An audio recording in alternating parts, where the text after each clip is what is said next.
Hello friends, welcome back to the new video. In this video guys, I will show you guys how can you on your voice over in iPhone 13 and guys how it's work. In this video guys, I will also show you.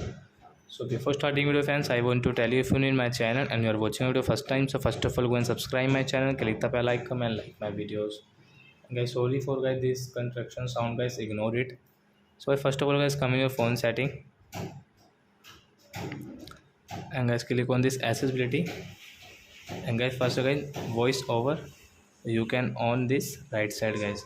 And as you can see guys, tap once to select an item and guys double tap to activate the. As you want to learn more, so as you can double more, so you can like that use. So I hope friends you have understood. And guys you can to tap guys three finger guys you can use your this setting guys.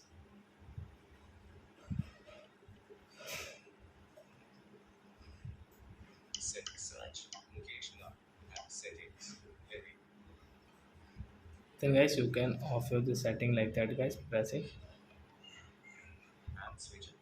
Guys use your three finger guys, you can use your phone with your three fingers.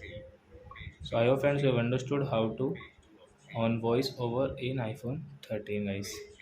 So that's it guys, thanks for watching our video guys. Now we will move to next video with new topic. Before going, please go and like my video, subscribe my channel. Bye bye friends.